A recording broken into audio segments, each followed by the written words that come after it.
ai le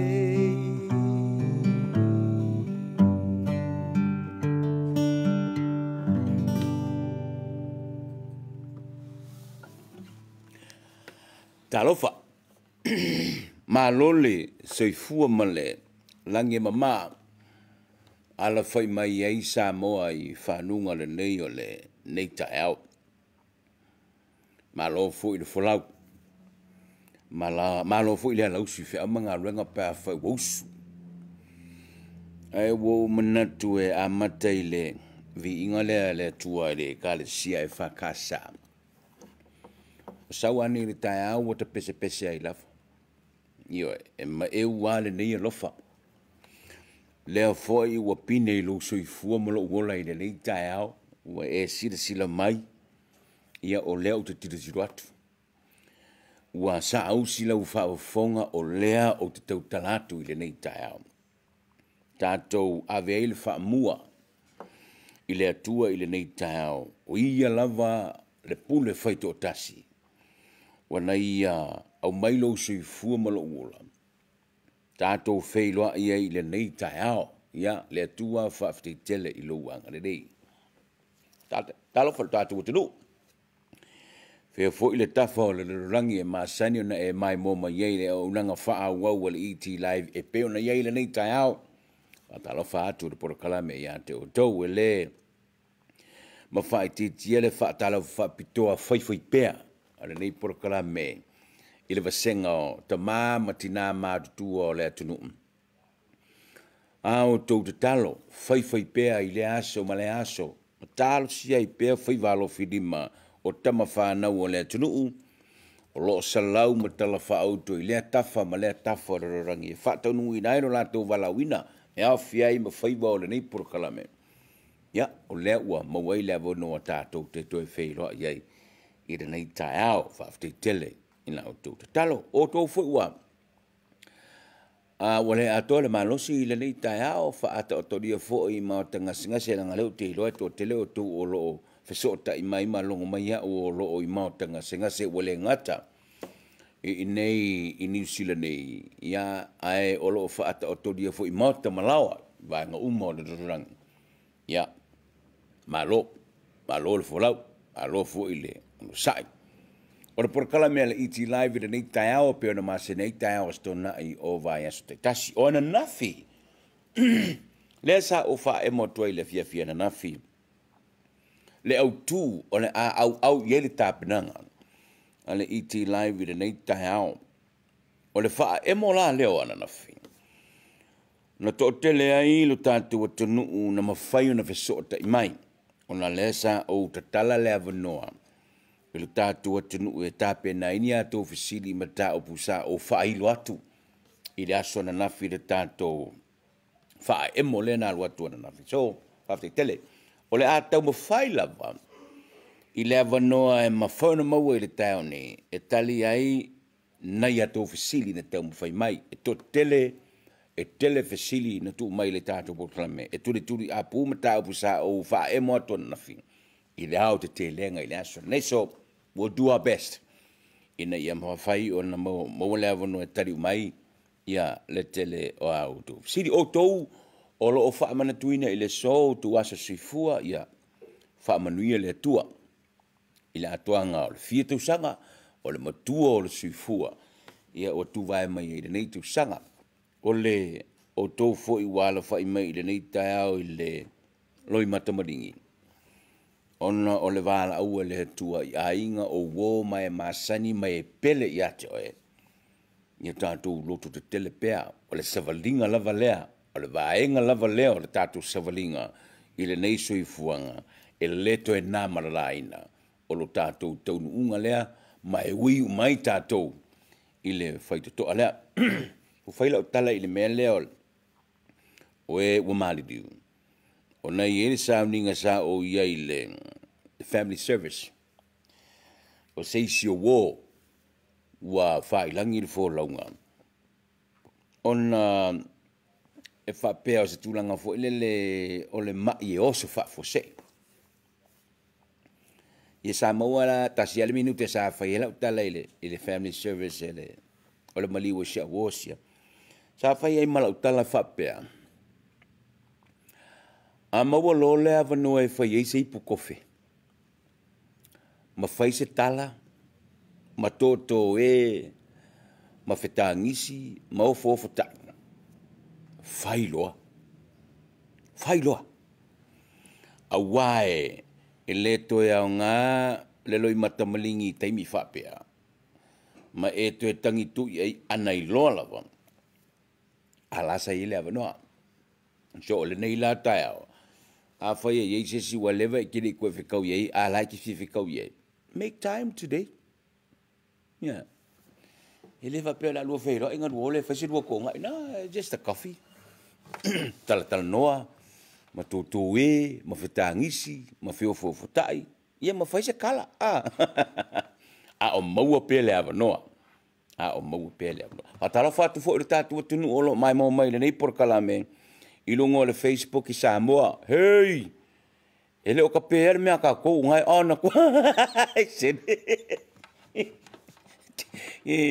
ke ia koe kur ka ofi koe kur full stop le kau ka pe ngol pala ka ko ne o na woto on to me ole afu is fam talanga ile ta o nei ile na fo ia a mata upu a wo mana no le mi no il tatu taimi fai tatu malolonga le atari mai on o a mata tu lo le mata upu sa u fa ilo na fi a to lunga por kalame ile ta o le nei ole wota no mai sunga palitere tatu au ili ai mavai ili ai tapena ngo uma na fight mana tua o ana na filiana fongo mai tu uma elua ala to fola sanga muri i luma o le vasenga o faamsino o le faamsino ngo maulunga le tunu le la wa mo nei toa o la so fu o le vaso asau le o le fongo mai lo e fionga i faamsino ma le fionga le faamsino sili ala to fa unga ina wa mai ona fai fola sanga muri ai tu mai i le faamsino ngana meta upuna la tsi le fia le mele o te tele no atoa fai la malolonga to te mai tatu wa mata ile nei ta we'll be right back.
Malo, drive tight.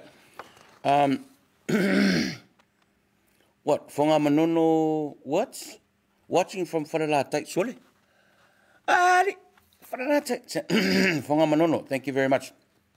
Iei fōle tō tele o tō o loo mai mo mai o leua. Whailo mai a te o loo mai mo mai i o i Hawaii, surely? Tā lofa. Malo, te while masau o le mea wo o koe seka kua mio. Anyway, tātou tala noa le sa o wha e matona na whire tūlanga nei e le mata o pū i le Facebook. O te lofo e leto tele sa tala. E whai atu i le mata o pule o no. Pe whai e sa kala pele ai. O le mea maninoa. E le tāpunia. Ma e le ai fo i se malo si anga o i se tangata sto tasi. E ka pe le TV e Facebook. E mata ma mai mo e lu tātua tunu umai Samoa o le mea manino le nā. O le fui sau whae mo tu le aso na nothing. I think o le mea lavaia o lo o tāpena iai o no manu manunga. I le whaongaina e le totele o i lātou e la lafi, lau whaongaina i le upuna. O lo whaongaina e le totele o tou e la lafi. E la lafi kua o keu fungala au, e la lafi kua o aka o momovungi o manu, e la lafi kua o aka o o whaangau. Ia, se o keofo. So le e whapiko mai rumo le aka o ngai ka meki, ai sa ve o mai kua ngā sa. Para mana manunga le nā. O i fo i la, o te awai i le mau lea e mai e le malo. I le whaongaina o le ngangana e le manuia.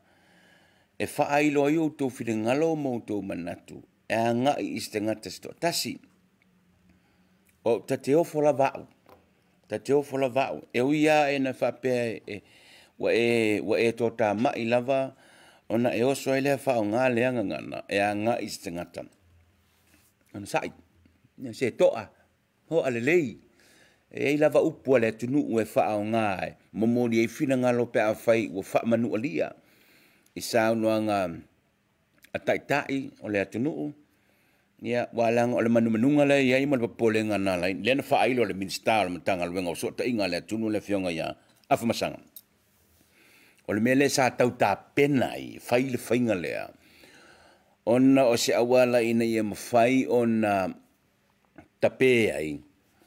Le toe a whaongai no leanga ngana. E whaasoa toi le atunu a ngai. I le caretaker Prime Minister Samoa po o le ao foi o le malo o Samoa langa ua le teu lava le ngangana. Yeah. So te le tio la, o ula, aolo le mea na, e te matate matua tu a ai. I le mea na langa e. O le mea e le to e o ina atu e le porkalame le nei ale iti live. Ona iai alo tele tununga lava i na o au. Au te lovo ile tel tonu, ile to tele au mātutu o le tonu nei. O le tūma le anga a tātou o le mea na ola masoifua ne ai. Po fea la wa e malanga iei, po fea le mamao le tunu wa e malanga iei.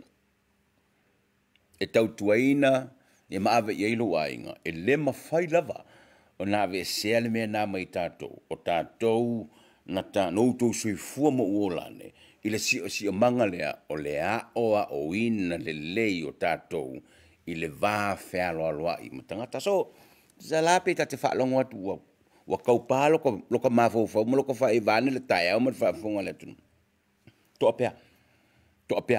Ma toa. E maua le ngangana le lei e te whaaso ai. Ai, ia lava pele on sa i le tātou tunu. Ia pela no whae motu anafi.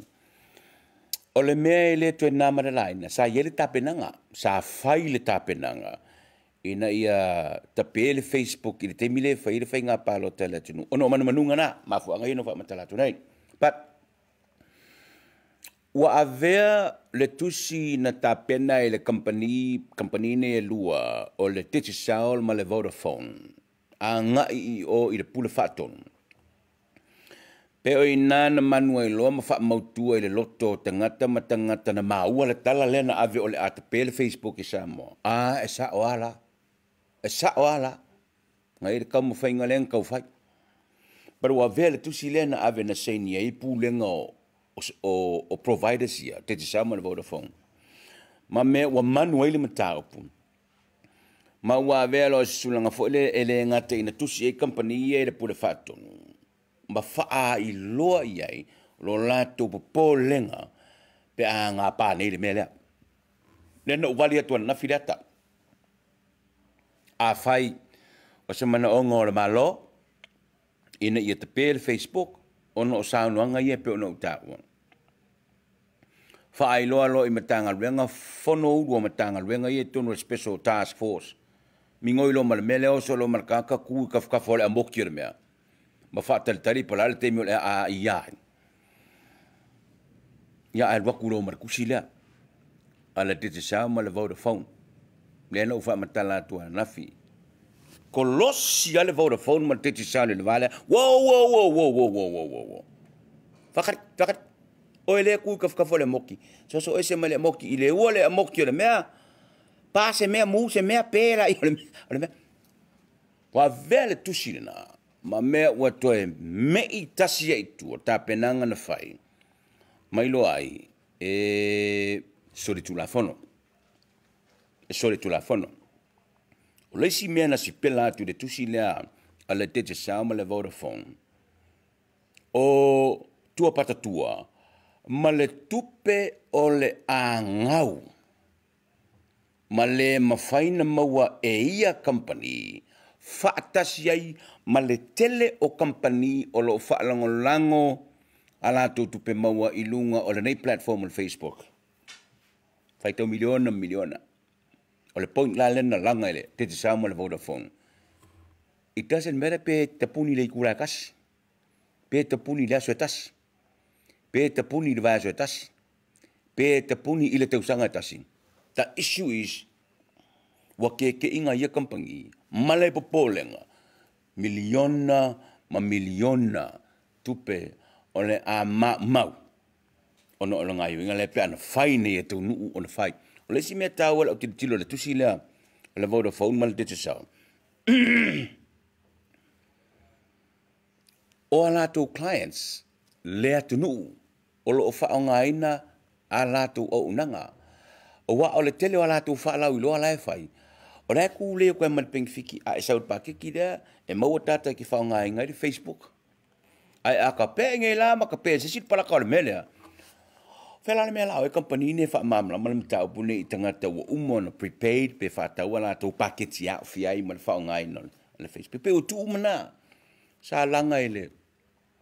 Company ne lua ma wha manatu le pule wha tonu. Taua ina toi silo le kikia. Ma toi whail whitana inga. O le au te tele o le tusi le na. I think o le maule na mamole le Vodafone ma le te sao le pule wha tonu ma wha ururunga o mtanga luenga iena ta pena e whairinga yo inga lea. Se iso alo pule. Ma se i fesiriatu, ma se i avane se avano la tau te sao whai ma ta pena ai le mea e ma whauna whai. Wana ma wha so ma le tasi au o loo i Samoa, o le matau pulea, o na whaivaia. Ma na i whai loa mai ia te au. O le me maneno aia. E le se mea o tau mele tūla whono a mea, o paipo o la whaia i ele pure whaitari e ka pere mea lea. There's nobody. Ai a whai o papo lenga ia o loo iai, o no o lenga ngana lea. E iai au wala, e ma whai o na ngāru e whaatasi iai, ma tānga luenga ia, o loo tonu special task force lea. Ma providers ia e lua. Ma se lava providers ia lua. Te se sao ma le Vodafone. E iei awala e ma whauna whai. E tau fifi e maolo pala inai.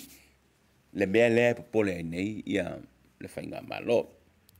E pe o te tūlanga le nā. O lo nā o te te le ngā la le nā. E le se si e ma whanu whaatanu ina le mea. Ai e iei awala e ma whauna whaia. E fo i ele whaafi tauli lea. One of the things na whaailoa la. Wole na mātana. O na whaivaro whilima ian. O le temi nei. Ia o te le iloa po o walava tā pena, po o walava tā oso le matanga luenga o leo wā. E alumai a matanga luenga. E peo le matanga luenga lea. E tau la mua i le turi a pu ino tangata i e whao ngā ina le ngangana lea. E ta loka. So me ka loka mamo dia le tula fono i la fonga tau fa matau ia. So I don't know. You tell me po if I can use the term up to scratch. Le tapenanga le matanga luenga le technically. Ia mar fa nga engol tekin losi le wa ye nei. E me foi ona muri tai ma turi a pu te ngata ia pe anga le due fa tasi ma providers ye lua. Ini awala e ma fai. Ona tapu e maila ko ie fia le mela so o la te lenga la na o le matau puna so fa o le na lo mi lunga Samo Global News le fa mala manga la fionga le i minsta fionga ya masanga Rico Tupai o le tapenanga le sai sa tam fa ta puni Facebook mo sina vai temi temporary temi tuni fa parota ai muliane a couple of days after that. I saw farmer manga saunanga ala caretaker prime minister. Ina wa mai au na tilo le malo I mea uma. Wa fai unga fone nai ele kape inga se Facebook. I think on meka hawo fu I mengi. mole faulungo matanga renga tape na matufa tasi tape na ngome fa pene. You know, you tell your boss, you tell your minister, if you know that ole mele la fai e sori kula fongo, tell them in their face. Tell them in the face. So, Mr. Minister, is sale beanga ki fai ya. Sori kula fongo. Yeah, something like that. Ya pe ole mele wa pe wa. I think wa fio matanto ole mele ole. Ole me fo le pi bu kau popole. E avel fo tuanga sao. Ile minister. O ma foi ona o ole tulanga ne. But that's the whole story ato ole mele. So la fa wo Facebook. Yo. Isa mo aling wala umangir kang kamay fararakay. Ole e mata mai ile tato por kalamele ni ta. So isu na ile Facebook masamo. Leo fa malam mai nei o tulangan na tau na yai al tangal wenga la valo leo po la to le tai tai. Ile mele wa amodia tanga tai under the Crimes Act. E mawhailana mo dia pe a whai whaawa wawhainga nei ma whao ngai no lenga ngana nei. A iei wala me whai o na whao ngā. E company nei. E track kale tangata e whai su oale mea lea. Ma le whao ngai no lenga ngana lea. So ona sau wai. A ngā ita i o lea tunu. Manisi. E pe ona si le fia. So ole mata upula tele lala na. The other, ole si mata upula na ufia tanoa toi le tai au nei. O le sa ufa e motua nafi. Ole sunga ya Graham. Leana sauri tatu por kalame va selentene. Ele te mose mafso ta inga since yesterday. Ta fi tuli apu le meta pu manu de tala. E fa pe sa yainisi. Nos fa ile li a o ya ilona mota I o Australia. Ya sa o tuli apu la ile sunga ya Graham se fa tananga mota tu tani. Ai wale manuia. Ja. Wewe sidi. Azame wo so fa ye. Kairo.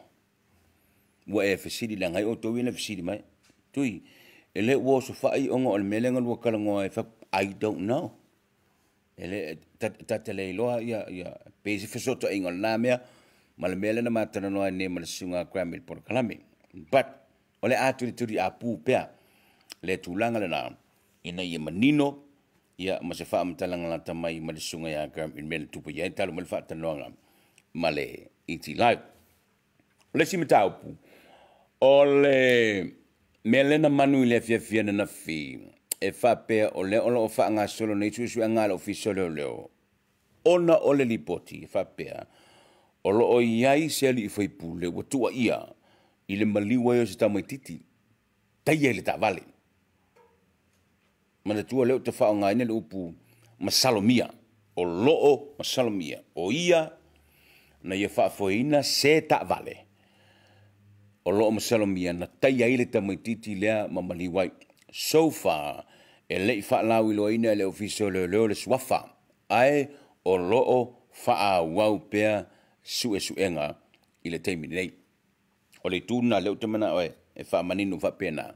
Langa ke lea ya wale si moso I o whawai. But let's wait. Le wela koe fo I le mea karango mpari. Vaso nen kengi, you know, kako maka I kupea. E a fina ngalololo leo ma maua mfa ma maunga ma fa mautino. Ina mtulanga fa pena. Ya, ona fa la wilolo le swafa. Ya, ngoko si le fia fo ile se fa se lau ngalo. Ia tu ina mai lo fiso le leo. Ile, fai pule. O ai le fai pule ia fe foi le vanga fa fai o lo iai o lo masalomia I le tulanga le man te tau tele mele o lo masalomia e le se fa maunianga le te mina tau foi tatou le mele a o lo ngi me fa pe a finka ka kula fong fa nga pele upuna masalomia ona fa to a se vanga na o fa maunia le va msidonga ona fa to a fa nga le ole o le tulanga na a pe o mena le uti fieta no atoi ni taiao o karkele ofisiri o kou iwa mai. Ok. Wa le maur ka ofi o kou fia kalongo ya pali ni taia. Wa ulola kong. Faila singa koma la kiki. Faitatu fa salaunga fa apisnisi lea tari umero. Ya. Leo wa fitau ya mal tau numar sungar pali tele. Tato fanga solo lem tau putele leo ki rolenga ala ingeri di malva veao. E fa karkari merka ko por kalame. We'll be right back. Right after this.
Ole por kalame le vaso lente nei. Ole to tele yo to sa au fa ngai ne lo por family ina. I fola sanga mala malama le tari mer sungal pali tele fesiri sa o fesiri ngi ai. Mama welewa no na te fa mala maile au wivi. Ole fa tinonga ole ngalwenga fa masinonga. Ole to tele la o tonu fa so mai le nga fa fitai. Wa tatou manino mai e au fiai mal tanga tele tau talatu. Si tepu ole fa tinonga ole ngalwenga a fa masino i Samoa. Mai wata manatu ai a o moea i le temine nei matari tali e le tatou atunuu i le whaai unga le whaai masinonga Silia Samoa, le Supreme Court. I mata upu e tatia nei i le whaai masinonga. Wata manatu ai o te toe sa vali pe i le sunga le pari tere. E te suma il porkala me le tau nei, e le leo na so o ale whau ma le whau. So o le leile wha amtalang o le porokala me le vaso lente nei, ma le porokala me le aso nei, ina ia wha alau te le ina ma wha awai ai, lo tātou malama atili, e le tātianga ma le wha tinonga a ngā ruenga. Ale, wha amsinonga, fie whaelo atu ni tau, wha tasi ma le sunga, talwa, pari, maro se fōma ruina ni tau? Ia, se fōma ruina ma le langi mai lau, tō whapalauli. Ia, Piyama fo i le whaatalofa ma le whaawhiroa i pa ia ma le malu so tātou atunuu wa ala whai mai fo i whanunga le leili nei tae au fo i vi inga ma le whaaftai le tua o mwhaio na tai mai le soifua la le lei o le tātou atunuu o whea lava o moa mai ai le tāpo kalame nei tae au ia wha malo atu le soifua malo le langi mama o lena avenela o folasanga amata lau sunga pari i le au talaina ma le au ili ina o le au vivi o le whaatatianga o ngā ruenga alamatanga ruenga. E le o e lua mea no o walu le proklame rasina tēnei ma lo uiloa ma umanino e. E le kioa a le whaakope la winga ngā ruenga al whamsinonga. Mo mua na lua e le kioa mo e ange koe whai le asolea moea i koe whai laso lea. E ko ngeki uma mea ina ia mauti noa. E le wha lave ina, wha unga a fionga ia li matamai ta i wha masino. I le pisa mai kua i le wolea, man tusi male na e wha. Va o ma le o telepere pisa le tu o le wol si malea. Ai aua ne i wha lave inai. Le ngal wenga a fionga ia li matama ta i wha masino. E lo se me whengo fi? Sao leile saunanga tui, wai pei ona ta ua le tapo kalame le mai asona tuane atu nei. I le tūlanga o le tūto tasi o le whamsinonga ma le whaatinonga o langa na matawhai oi ma lana pito la au. E pei ona mai o io mai lalo o le tūla whono whaavai. Alo tātou atunu.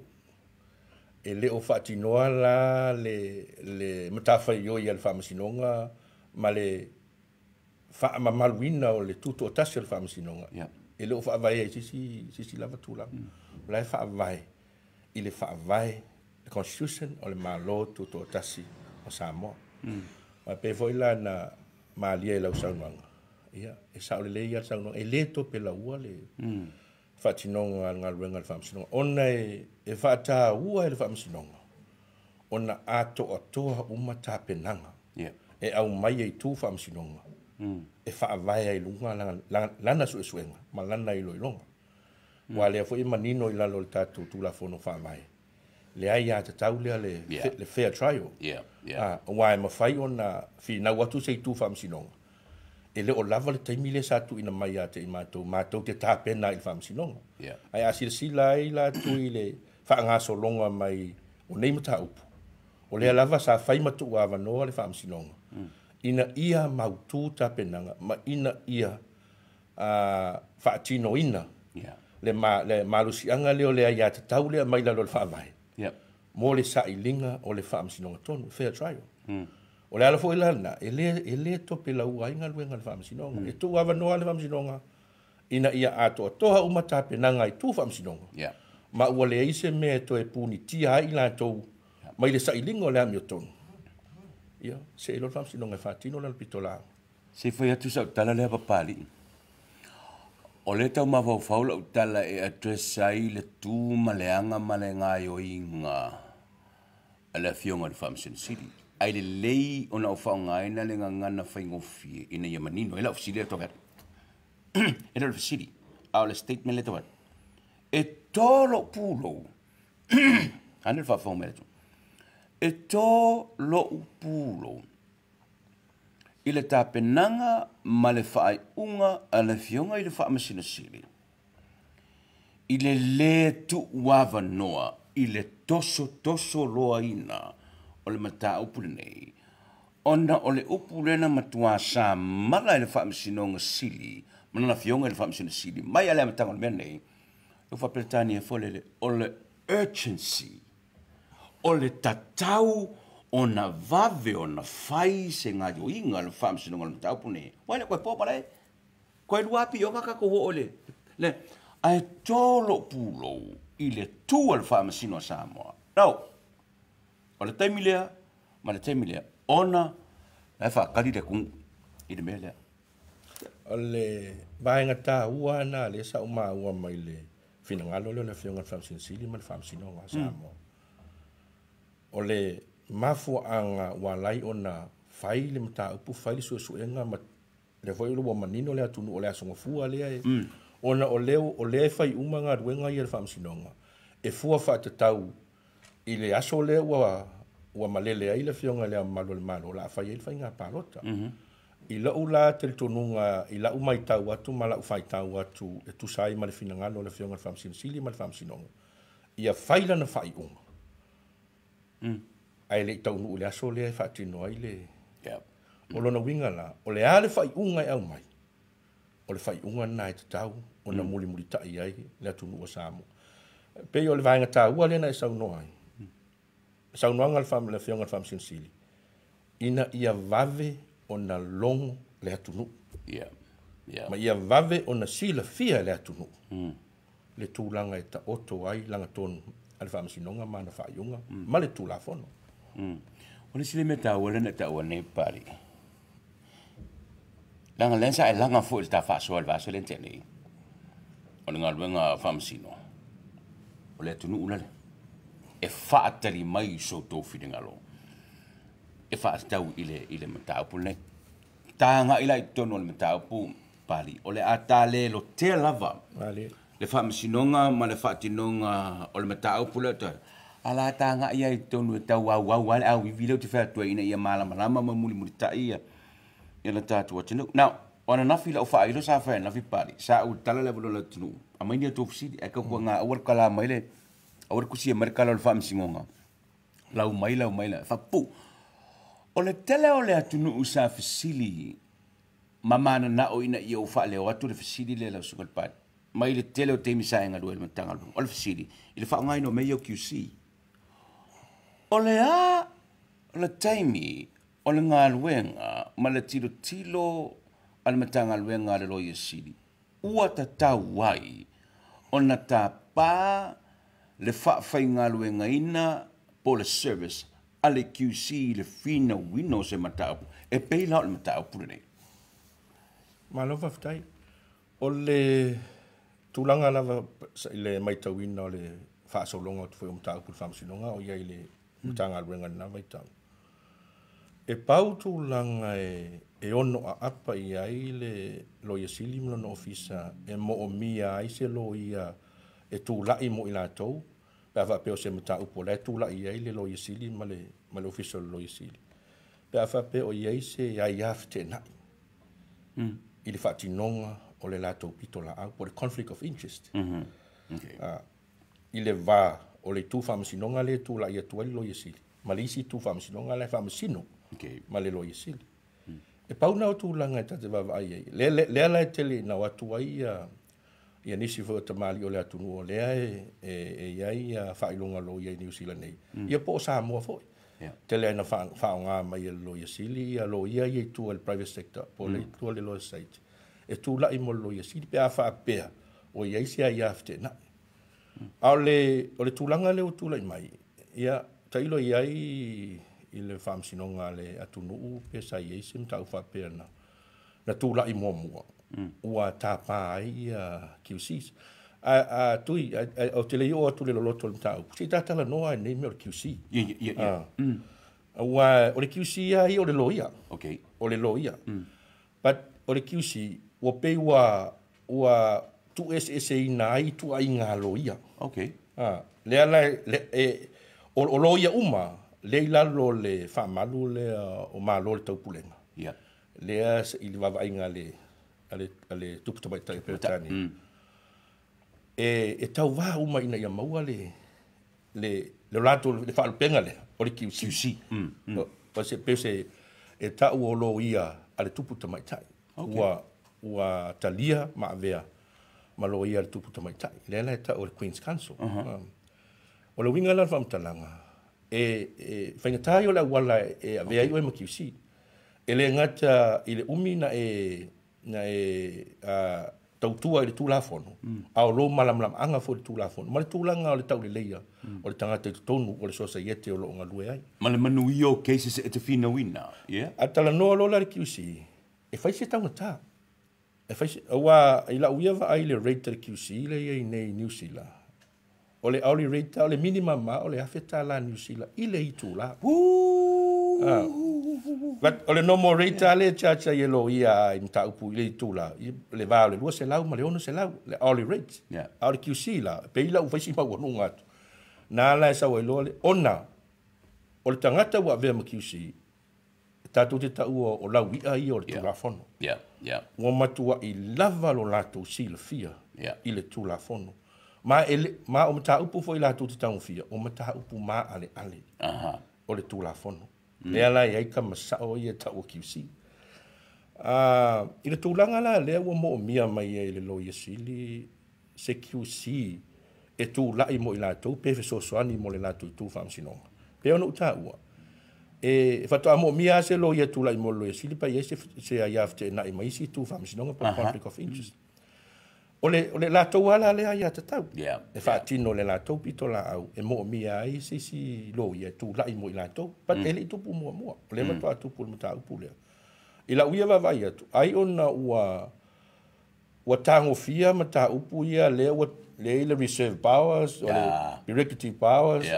Bei o marusianga ia e vito i tonu le tupu tamaitai. Lea hua lai ona mo mia fo ia lo ia sili se QC tu la. Ua tawaira ngā kuro ia arkupuka mai ka e whamamrama mele. Mama le tūlanga, ia malisi tūlanga. Ia ai ona le wawa ai le maa ale ale o mata upu. Ai e mantua voi la po ai lava ia lo ia tūla i mo le malo. Ia e sau le tanga le talo le tupe al malo le tongi no lo ia. E mantua voi. E voi le lo ia le saf sosoani foi mo le vaenga whai whatotua i le tua sa mo tasi o le whasi. Ia o la lava lai totongi e la tau ia la tau lo ia. Ia peila o whinaunga na, ia lea la mai tau ina le tunu ule aswan nafi. Ia tau watu e se whamani nonga voi, wai sa awai lau saunoanga. E tu fesili atanga ta po le ase mafuanga. Mai o nei uma QCs ma lo, wai e to olua QCs e sa tu lai mo lo ia sili, ma le lo ia to tas. I nei New Zealand. Ia male QC po le seri lo ia le tu lai mo le fast. E lei la se so i la tau ia sa i muri nu, ana nafi. Mo manga ia lewe whamangua, me se whamangingo an mele. E lei se so i la tau sa i muri nu, to tono le potu whamsino ana nafi. A sa whao ngā le video link. Ia, la lava la sila mai ia le whamsinonga mai Samoa, mai tu whamsinonga lai tono le potu whamsino i muri nu. Ia o le fo ino nofo atu ia lo ia i nei. Ai fai so ta inga i lunga whao ngā i le video. Ia lea la sa... Ia, e le fai ngofia fo ia tūlanga. Ai, e pe ia o le anganga fo i lea. E le i te e naina fo i whamsinonga lea vaenga. Winga nao lau tala. E tu a vanoa le whamsinonga. Po lea lava le mea si le fia le whamsinonga. E tala whea ngai mo lana suenga, malana i loilonga, malana whai unga. E tu a vanoa ia le whamsinonga. Le voi lana whao ngai le video link lea. E so ta ia tuai lo ia ni New Zealand. Mana yo le mele ta wa pali ila ngai le mele sa manu il va aso nei. Sa to tar sanga ile officio lo i sidi le na fionga le fam sini sidi. Pe ma fa no to delay le titi. Ona le o va noa ia le QC le sa fa mo mo. A o le ata ma le foto e foto. Le ata ma wa le fa fionga fam sini. Do what you have to do. E le questi fia le mele mo me. Ono le I guess le mele le sila le option lengo. Fa ngalo le video link. Fe so ta e to QC o le fam sino. Na tonua bel me foi le we sa no tu i wai sa fa ilo mai le va son tene i le mai tau atu lai tua o la ko kolo foi la da tom ta o wa al watu QC Samoa ia e mo miel quarantine for 14 days ia matolo tolo atu ai le mta le ala e piona manino le fina ngalo le fionga fam sin sili fa italia o to a ta to fam sin no ele to tolo po hina fa wa le ala u fa nga to lo ela to le video link ia ma fata se ma le tu fam sin no ale fast Ma le si mea pale o tau tira tira le lau te muli muli ta e tu lau wha maramanga. Pe o nao le nei mata upu ua lote ai le wha mala mala maina o le wha vae. Ua tata wailoa o na lifi ilunga i lesi lewa pea wha ngai na le lifi ilunga lesi lewa le whinonga ua tata wailoa o na o maila kamaia ia mata tolo ia sini e Samoa. Whai le whinonga i le mele pol mafuanga lea.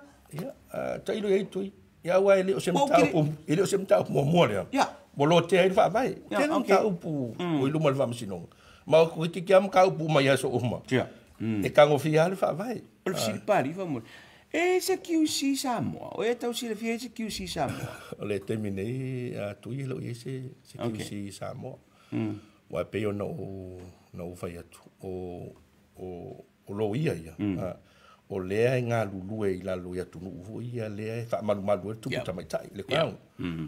A whitwhiria la o ia vea makiusi e tō fia la e le sui o le tupu tamaitai to tono nā tunu whaite taingo New Zealand.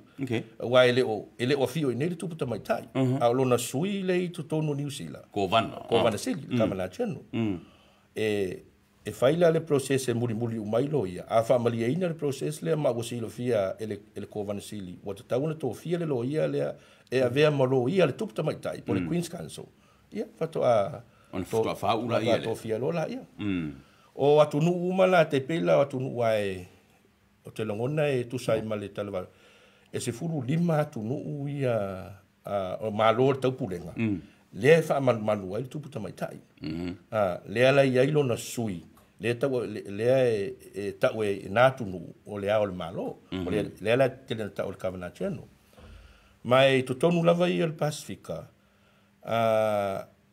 o New Zealand ma Australia ia Olisia tu nu le ia fa malunga tu mai tai ni o Papua New Guinea o tu valu ia ma Solomona ele wa fia ila Samoa tu langa le il fa malunga tu mai tai wa ana fia Samoa il fa malunga tu mai tai ele ta ua voi la le tatou head of state o head of state.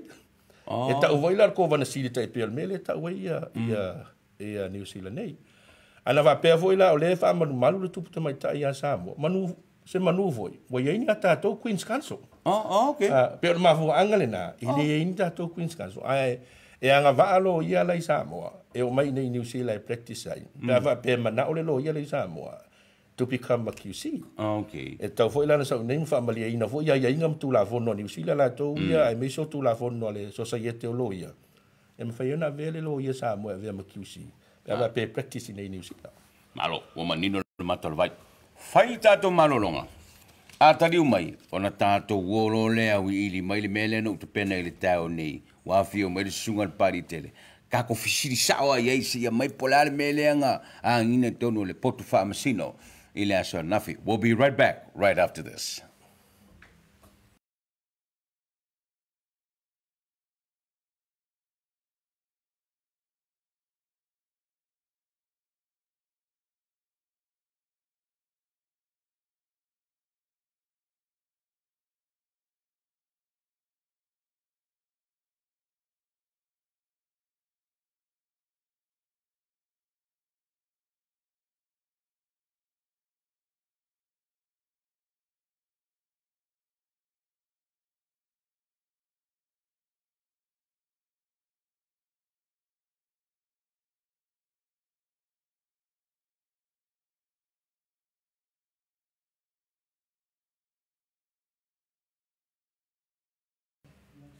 Ele pior ke o. Nei. Ke fa o program ni ta pali ta o la. I think ole au meno ke fa kwai. O fesili na ta pena EQC nei ma fesili na counter ai. Elo ia sinia ale tatu tunu. Peo i watangi ai le mea fo le sa u fa ilo le kungu. Kusa kemingi. Kusa le wa me kasi ai kwa le bench. E fa msinonga maulunga le tunu. Ai o mai la wi ai. Pingi le bele. Ile fa vai. Ola usiri. Ole fa ngai ne tamai o le fesili a noa. E fa mamla mai se me mala to forsa. Sa o le tui. Ma o le pea na tātala noa le vason tuana ini. Amu ia fo i tātou tupulanga o tātou mori mauina ni me tupu mai. Wai, te peila o fi naunga ia sa ilu malfam sinonga le aswan nafi. Ia te peo mele na sau no e oto mai ana o le moe moe. Na o mea tā ua va tu fo fa fonga anga la tunu. Ele ise tai la pise vai ele. No.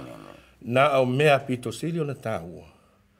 E mo bia fam sinonga le ava tu ai ia fi naunga po argument sai tu fam sinonga te tas ia pe vo na manino lau sau nanga tu i le taimi o sola le amtanga tapo kalame ma o tu langa tonu na tonu ia ta tu fa alo alongia le mamalu o le tu to tas fam sinonga o le umala na suenga na loilonga le wo fa tali le pa ia ma le malo le tunu ile la tu fa iunga le wo fua e fonga ina le aso fua o vai aso fo ai pe o fi na unga ia sa ta ma ua mai la swan na fi le ala tata tala no ai le taimi wai te pe fo le ta upulen ta upu au tu le sai lu mal fam sinonga le sa tata ua fo ta po kalami le mta upu tu le nga i ai fi na unga tu fam sinonga ma nga i sai di linga ma li longa le fam sinonga pe ai se malo si anga o le fionga le ama malu le malo na te toe vala awinai se si fai nga palota pe o le mata o tua na sa nga ia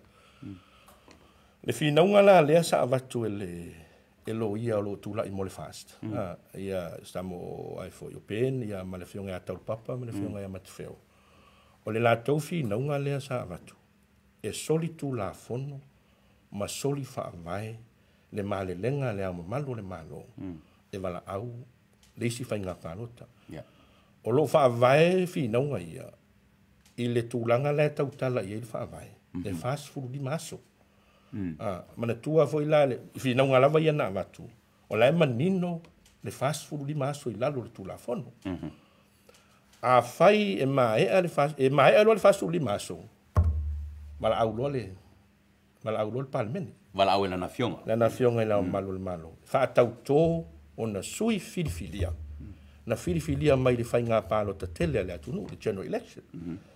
Mele la tau ta lai fa mai. Ai a fai e mai al fast food di maso. E sila atu le fionga le malo le malo, o tu lai mai le mele pizza le hang parliament. Ai to inga ko tusa. E fa to a tala fea ngai ai le na taimi. Ona vala au se si fai ngā palota. O le finonga lea loia finonga ia loia fast le va fua le fast no manga le fa vai le fast li maso ia o le taimilena le tua na ia le fast li maso fa to a tala fea ngai ai ona mala au si fai nga palo pe ava pe si latu le afionga le malo le malo o tusa ma ua le ia se paenga fa upu fai e ma fai una latu tu la i mai form se malo government ona o le tusa ia sui fitfilia Pela al fina una le sa va tu le tu ale. Le ala ma waina to. E soli tu la fono ma soli fa mai. Le male lenga le fionga le malo le malo. E to e vala au se si fa nga palota. Au le tali le tali tu ai le tu te le tu la i mai ai le fionga le mainga le fionga le loia sili. Ia ma kiusisi e to lua sa tu nei ma le loia to tasi. Ma le tu la i mo le official loia sili. Male official fai ngā palota. O le lātou mau, o loo tala fea ngai le male lenga le fionga le au malo le malo. E fua ilunga o le tūla fono, male wha mai. O loo la tova tua vo ila halisi fina unga. I le tala whea ngai le o le mali lenga lea malu le malo. Ona ua sila sila atu lea malu le malo. O se tūlanga le mautonu. Ma se tūlanga le tala whea ngai. O ia i le whai ngā whiwhilinga lea tunu. I le whinaunga lea i la tau ia lea lai tali tonu la tau. O loo tala whea ngai le mali lenga lea malu le malo. Ai mai se lava le tūlanga. O loo wha mai i lunga. O anga wha malo wha te mokalasi. Lea wha vai lunga le rule of law po le tūla whono. Whinaunga la ia na matu. O le whinaunga le na matu walisi tu i o le HRPP. Lea sa tūla ia ila whionga ia au mua minglang wai. O le whinaunga le, e se waila le whinaunga le ngā koe au mua la tau. E pei o le whinaunga lea lau ta ua iloa le upu le prerogative powers. Wale te whaalongo ina le reserve powers. Wa tau le prerogative powers. E fōringa mai tai tutusa powers ia. Ma watu ai marifinaunga. O prerogative powers ia le head of state. E whaamai mahi i marusi anga. O le tuputa mai tai. Ma atatala noa i tūlanga i e prerogative powers atui. O marusi anga ia. E fito i tonu lava i le tuputa mai tai. O ai umala te pela no ta. O ai umala tu nuu. O malo le taupulenga Commonwealth. O loo whaao i le tuputa mai tai. Ngā tonu, loo whaao le tuputa mai tai. E whao ngā ilai tu ai ngā marusi angai. Wai, e talua na pāsia le wha mai matuto a tasi mai le tātou atunu u le tasi wono lua. Se iau o mai teminei. E lei tango fia i tu ai ngā marusi angai, prerogative powers. Ma e lei whao ngā ina mua foi. Talua na tuto a tasi mai le tātou atunu. Talu ona fai mai foi tatou fa mai a sila foi tono le fa mai tui a mata mai a fai le matai tusi mua le fa mai tau le matai tusi muli ele ai mani prerogative powers o ta o tono le fa mai pe la tu langa na a wai pe no ta o ia e tate fa afetai ai le mama o le to fa a to ina sa fai le fa mai e wa man tuar prerogative powers ia ina wa tula i mai fa fita o le va o tuputa mai mai parliament a peletani ele na taimi le ala na introduce mai lo prerogative powers ia wa se fa ia le fauti le ale tuputa mai tai le fa tino ele am le o le pulenga fa tono ele se ko fsilingia okay e wi ala na i mta upuna nga i fa masinonga ona wa yeta tonu nga foi le i di tango fia fa masinonga powers ia but ai foi lam ta upusa tango fia fa masinonga peletani ala to ia le va ko le ai pato le fa vai o le atunu fa vai ai o tato atunu e lo ia ni prerogative powers le ala e vatu le fina nga la fionga ia amua e fōringa mai o se mea o le vatu a tango fia le tono samo ma o prerogative powers ia ale au mamalo le malo le sauno e la fionga amua e fa vai lunga o prerogative powers ale tuputa mai tai e pia no ta ua sfulu lima atunu le i lalo le whamal malunga tuputa mai tai mai nātunga sfulu lima wai tele atunu i le Caribbean ia makanata au tono al Pasifika ia Australia ma New Zealand Papua Solomona Tuvalu pauna atunu ele wa afia i Samoa i le sfulu lima i lalo o le taita inga whamal malunga ale tuputa mai tai la se counter ale fasi na ua langa mta e mai se ale vai diu le ufa petania le prerogative powers o pesa o ela ngangu pele langa le mo le sirfia le tru o le fionga ya mua ya ele se kama o sa ve foi malo ye silia le tru but le ua ka ko foi mai foi bela otto mai lava na o le moi ya malu sa wa au mo o le upule ina ya mai le upule ma le fa malunga la peletani le mai tau atu la e to counter mai a lo io tu la mo le fast pe ona sa no le fionga ia tau le papa fi no ngale na mai mo lai tu la fa tu la fono ma fa mai le mali lenga la fionga le malu le malu a le tali le na matu o ma fua ona le mautonu le fainga fit filinga le atunu ona le fai unga le fionga komsino fainga palota lea ua whaupopo le suita mai tai to atasi le utu la i mai lo le tūlanga le mautonu le mafuanga le na wait a minute pari ona ruinga le fulasanga le fionga tola papa na manino ar palota Samoa ia manino al fai nga fifiringa Samoa. O mahe al fai nga fifiringa le atunu. Ia. Ole fa poponga la suita mai tai. Le fina utoi tolu papa. E le o se fina ngalo le atunu. Okay. O le fina ngalo o le komisino fai nga palota. Le sa fa utua ina ila fionga ila malo le malo. Le tofi e le sui fa popo. Yo. Ele inumi la fifiringa le atunu. Ele. Na numi ona ole fa poponga suile. Le sa fa ele ofisiri. Pe o le fina unga na tau papa la tau mal vanga le fast. Okay. Le ala tau sau no mai ai. Nga tonua ele o mahe le fai nga fifiringa le atunu. A o le suita mai tai lea o fa o popo le o tu lai mai ai te lo mau fa le tonu. Yeah. Ele o se fina ngalo le atunu. O le fina ngalo le fionga komisina fai nga palot. Le sa fa tu ai nai le fionga le malo le malo. Le na fa mau ni ai lo to finga na o le sui fa o popo ta mai tai. Oh. Ne la o tu lai mai ai le te lo mau ve singa le o mai temine ma nga ye fa masino. Na o se fola tanga lo ia le fasi le prerogative powers ia sa langa ile fionga ia o mua. Pau ale upule na avel fast. Ta upu foi le ta tal no al version de no one is above the law. Oh. Ele se lunga tu la fono. Ya la foi la o mai pero ta upu na le na avel version de. Ele foi la which es el mal mana yo fino ngai a pe yo na sau no tu ya. Ta totalia lu pe maun. Le sil pari au tau fai ta fa tano ni tau. A sau nei le fai unga. A fionga I fam sili mana senga fam sino maulunga le tatu tu no le fai unga le la ai. O le ta waru lo ma fa fa ule me fo le se fa tanunga po se ora. Ale court e support tai le la to fai unga le e ono yai se me fa pena pe ape ole a sau fai unga e anga I o ile mele I le tutangi. O le tu yo la ule tala noa ko le ase fai unga sau. No, not the fai. A le la utala noa. Ile mele we sau noa mai ai I polo inga. Yeah, na. Ma fai unga le famsino. Polo inga, yeah. O le mea masani atu I lalo tu la fono. A au mai le polo inga ma le fai unga le famsinonga. E whatatau se tangata, po ni tangata, po se whaalawaputonga, po ai lava e whatatau I le polo inga ma le fai unga le famsinonga. O le lato tiute, o le usta ia, mahalo ia. Le fai unga ma le polo inga. A fai lo e le usta ia, mahalo ia, le polo inga ma le fai unga le famsinonga. Ona mawhai lo le ona molia. Le ta ue tato, o contempt of court. Ua soli, po ua le usta ia le fai unga le famsinonga. E le whaatinoa la e whamsinonga le pito la aunga le whai o susuenga morianga. Pea no whai atu le mai o i o mta whai o I e whaatino e le mtanga ruenga o leo leo. Le whionga le komisino leo leo ma le mtanga ruenga.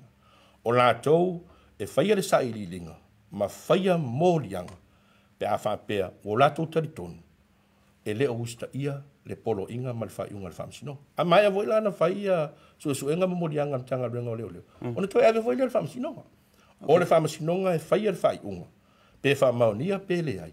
E le usta ia le polo inga po le whai unga le whamasinonga. Ia la fo ila manino ia le whatinonga o naso ngā tu la fono pe a whamaunia le whamasinonga. A le saratupe wharpui pui. Pe mwhai fo ina saratupe toi wharpui pui ar teimitas. O le mea nai tu ua il discretion le whamasinonga. La tu whai unga. Pe pale o le akal mere ke whamkaranga ngel. Mene mababele sa kau ngalu kui ole e pir va msunga a wo de ah nei te pir va te inga foi le pa peolo tui no mai fai unga fam sinonga ia e tauna e to ia lua se lauta la ia pai o polo inga na va sinonga ia ai muli ane o to e sau pai to e tangi mai o par tai mi fiu so e kui po fera o sola ele o ko ngia tui la lua se lauka la le mai polo inga fam sinonga fai lo male o solo male o leo ton okay o tu lo leo so e tui ma mo lia tui wa le usta ia le polo inga ma le fai unga vam sino e to tongi le luose lautala ia pai o le polo inga la le pali e launga ta sia tangata uma regardless o le maulunga to finga o le malopo o le lava mele ki ata uma okay man tua foi fai unga vam sino le ma sai ni na tautala e tu la fono e a fia tangata sa awai tangata li awai a awai lava la a ga isa o ye le polo inga mal fai unga le fam sinonga a ele usta ia pe fai lava le mela lo tu ye la to o so le tonu komisina o leo ma tanga venga vai tu suenga fai morianga malo si la tu ile ese ma e ole system le sa fai nei to ina va vai le ngata ina fa maluina le tuto tasi le famsinonga ma la tu ta fai oi ai a fai fai unga le famsinonga ai le usta ia le foi ai tu patatua le ai au lape tu la fono ile fa ta ua le mau o Samoa o le atu no temo kalasi e fa vai i lunga o le pule al tu la fono po le rule of law ia Samoa le atu no fa temo kalasi ia pe tu langa na malo pali tau nunga tapo kala men ni tai o te mana aman moni lo sunga pali o sa au si pele mai mo man fa fonga la tu matali ele ta pena o le fa ai unga al fa msinonga ma o lunga Samoa le tau tiri vani le asong fua ya se ko mai sa ko lalo mole for the last time au tari ai le tu lo fa ftai tui fa mo ina foi langa fa ftai tui o no lipo kalame o lo tau longo e fo ile pa ia male malo so tatou atu no a o se tu alalo fo ima se tau le mau ile to fa male fa to tanga lo fa fonga mai pa ia le atu no e tupu matamali ia fa le polu ia sa to mai ta ia voluma male malo si e o lava ne tatou fa nau ia le ngata le o le tapu inga malu sunga i fa fenga inga taulangi so se fata fai taulanga fia fengainga mo la tu fale tu lo fa no manu matatalo mali o ase manu ia o Samoa ia o le tu alalo ama le tau le mau ia to a pe al tai mali matato talia lupe o mau o alfa un alfa msinonga ile aso fua ia fa tino nga wenga alfa msinonga la to ia fa tino volta to pito la au o le tato tatalo matu watu pe ile tua ia to a file mo Samoa ina ia aua nei feala nei tu ia nei me uma tu lai mai ai tu lai mai ni fa fita uli ono ma wai soifua ia le muli na e tatou te lefia va ai ai ia le tonunga pe ona fa vai le tatou atu nu ile atua ia tapu vai tasi me uma ile atua malona fina ngalo e ma wai file mu ia e o foi le pa ia male malu pulenga malu ali fai pule o lo la to fata wa ina le tu malanga no tu ya fio anga ia te le vole la to pito la au ile fa to file muina wa ne ya so ia wa fa ngata la va tu pulanga mari ia fa longo la va upol matai mari e va pena fo ia na e ona fa ton fo la wa ia ta tu sa a wale ta tu anga i mo lumana ta tu tali malu pe fa iva mari o le fam sinonga ia a wa ia se tulanga po aini tai o le atu la i mai ia e te ina lo tatou atunu ia o le finagalo na o le tu alo ia o la fuiso to fa fonga mai se upu taula ulu i la matou tau mfai atu ma la autou si la mai ia malu avi fale i so to finagalo a le nau te inga ina ia tau mfai e fa manino nisi fo tulanga o lo tula i mai ni to tu nga i le tatou atunu mala na fai nga fifilinga nei vai tau ia mau pea le to mai ia manuia foi tatou alo atu mo le sapati la so tai au ia manuia foi le fontele e vakasai marua lo usuia nei tai ia i lava o le mfai ona pa watu ia no fa fenga inga mai ia tu te ton ia manuia tele le to fa moi fa te tele le sunga le pali tele mo le no fai le mano lo muri le vale ale itile a tari mai o le ata ulunga le tato por club ni ta we'll be right back.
o te manatu lava uia wa manino le mata o le vai le mai mo mai le tunu i mata o pusa ta pena le porkala menei ina ia watu ai se wha maninonga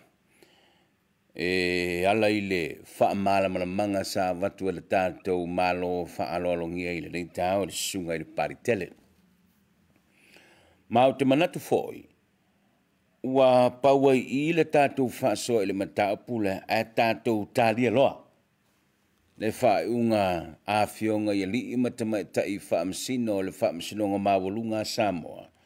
Lātou te mai estedo le mata o pua whaisi lewa o na whina wai pūlenga le tātou atunu i Samoa.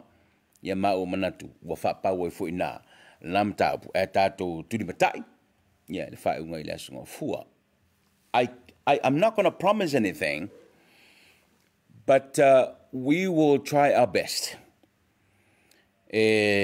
Ta pena le tātou proklame i se li poti e mai sa mo i le temi e mai ai ona fofonga le whae unga o le whaamsinonga. Walanga leo te whaalongolongo tunei. E lua i unga i e tawana mai ia se folasanga malam lama ma le whae unga le whaamsinonga. I le asunga fua mo mua o le sui whapopo lua o le whaasaraunga lea alana fionga i le ao o le malo o Samoa i le whainga o le whainga palo. Ta le sa tau wha mamla mātu nei.